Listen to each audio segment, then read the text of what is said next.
नमो नमः। कैसे हो? बढ़िया हो? चलो, बहुत अच्छी बात है। सभी लोग बहुत बढ़िया है। तो बेटा, अभी एग्ज़ाम का समय आ चुका है। 9वीं और 10वीं के बच्चों की बहुत डिमांड थी कि मैडम प्लीज़ सरल भाषा में हमें निबंध बतलाइए। तो संस्कृत भाषा का महत्व, इस विषय पर हम लोग निबंध आज पढ़ने वाले हैं। ये निबंध मैंने कुछ सरल शब्दों में लिखा है जो याद करने के लिए बहुत ही आपको कारगर सिद्ध हो जाएगा और याद भी बहुत आसानी से हो जाएगा, चाहे वो 9वीं के बच्चे हो चाहे 10वीं के बच्चे हो। तो चलो ठीक है। प्राचीनतम भाषा के नाम से या फिर संस्कृत भाषा का महत्व, इस नाम से निबंध लिखने के लिए आता है। तो हमने संस्कृत भाषा या महत्व यहाँ पर लिखा हुआ है। निबंध हम लोग चाहे कोई भी लिखे। यहाँ पर मैंने एक श्लोक लिखा हुआ है। ये पाणिनि के द्वारा लिखा हुआ पहला श्लोक था। माना जाता है कि संस्कृत व्याकरण की जब रचना करी तो पाणिनि ने इस श्लोक को कहा था। तो आओ पहले हम लोग श्लोक देख लेते हैं और आप लोग संस्कृत भाषा का महत्व लिखो, चाहे कोई भी निबंध यदि संस्कृत में लिखने के लिए आता है तो आप इस श्लोक को सबसे पहले जरूर लिखें। तो श्लोक पढ़ते हैं।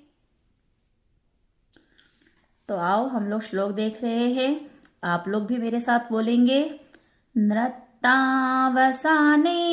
नटराज राजो ननाद ढक्काम नौ पंचवारम ऊर्धर्तु कामासनकादि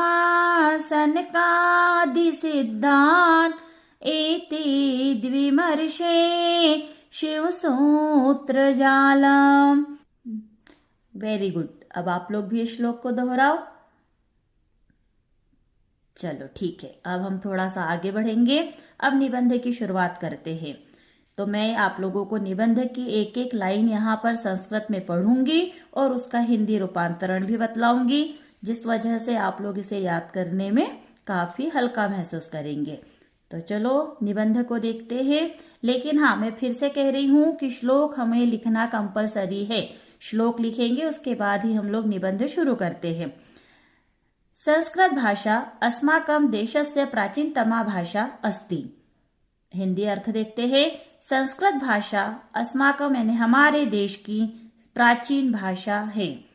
प्राचीन काले सर्वे एव भारतीयाः संस्कृत भाषाया एव व्यवहारं कुर्वन्ति स्म।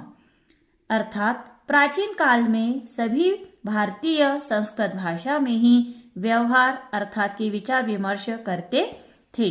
सर्वे प्राचीन ग्रंथाः चत्वारो वेदाश्च संस्कृत भाषायाम् एव सन्ति। अर्थात सभी प्राचीन ग्रंथ, चारों वेद संस्कृत भाषा में ही हुए। प्राचीन ग्रंथ जितने भी हुए वो सारे और चारों वेद, जैसे कि ऋग्वेद, यजुर्वेद, सामवेद, अथर्ववेद आदि वेदों की रचना संस्कृत भाषा में ही हुई है। संस्कृत भाषा भारत के राष्ट्रस्य एकतायाः आधारः अस्ति। अर्थात संस्कृत भाषा भारत राष्ट्र की एकता का आधार है।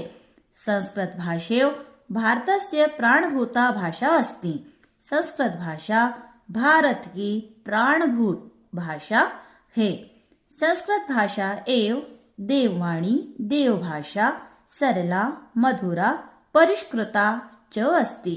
अर्थात संस्कृत भाषा देववाणी, देवभाषा, सरल, मधुर, परिष्कृत है। इयमेव भाषा समस्त भारतम एक सूत्रे बांधनति। यह भाषा समस्त भारत को एक सूत्र में बांधती है। अनेकाः ग्रंथाः अस्मिन् भाषा एव सन्ति। अर्थात अनेक ग्रंथ हमारी भाषा में हुए। वाल्मीकि, व्यासः, कालिदासः अन्ये च अपि अनेके प्रसिद्धां कवयः संस्कृतस्य श्रीवृद्धिम् अकुर्वन्। अर्थात वाल्मीकि, व्यास और कालिदास अन्य कवियों ने संस्कृत में श्री वृद्धि की है, अर्थात लक्ष्मी की तरह इसे बढ़ाया है। संस्कृते साहित्यस्य अध्ययन सद्विचाराः स्वयमेव उपपद्यन्ते। अर्थात संस्कृत साहित्य के अध्ययन से अच्छे विचार अपने आप ही उत्पन्न हो जाते हैं। पुरा सर्वे जनाः संस्कृत भाषायाम् एव वदन्ति स्म। अर्थात प्राचीन समय में सभी लोग पुराने समय में सभी लोग संस्कृत भाषा में ही बोलते थे। अतः अस्याः संवर्धनाय वयं प्रयत्नशीलाः भवेम। अतः इसके संवर्धन के लिए हमें प्रयत्नशील होना चाहिए। तो बेटा, ये था हमारा संस्कृत भाषा का महत्व। और इसके बाद एक श्लोक हम फिर से लिखेंगे, वह भी हम आपको पढ़कर सुनाएंगे और आपको तुरंत ही अभी याद भी करवाएंगे। तो चलो आगे बढ़ते हैं। बच्चों, ये है श्लोक। इस श्लोक को भी मैं थोड़ा गाकर बतलाऊंगी और आप लोग भी मेरे साथ ही गाएंगे। सरला भाषा मधुरा भाषा दिव्य भाषा संस्कृतम, कवि जनवाणी मुनि जनवाणी, कवि जनवाणी मुनि नवाणी, बुध जनवाणी संस्कृतम, ग्रामे ग्रामे नगरे नगरे गेहे गेहे संस्कृतम, ग्रामे ग्रामे नगरे नगरे गेहे गेहे संस्कृतम। सरला भाषा मधुरा भाषा, सरला भाषा मधुरा भाषा दिव्य भाषा संस्कृतम। तो बच्चों, ये था संस्कृत भाषा का महत्व निबंध, जो अभी आपने मेरे साथ बोला। और इसे याद करने के लिए बहुत ही मैंने सरल शब्दों में इसे लिखा है। तो आई होप कि तुम लोग इसे याद कर लोगे और एग्जाम में पूरे 4 में से 4 नंबर लेकर आएंगे। तो आप लोग सभी से पढ़ेंगे और आई होप कि आपको ये निबंध अच्छा लगा। Thank you. आशा करती हूँ बेटा कि ये निबंध आपको सरल भाषा में अच्छा लगा होगा और मेरे ख्याल से आपको याद भी जल्दी हो जाएगा। तो चलो पुनः मिलापः, आप इस निबंध को याद करके आइए। हाँ, और एक बात, इसका पीडीएफ जो है वो मैंने नीचे डिस्क्रिप्शन में दे दिया है, तो आप उसे भी देख लीजिएगा।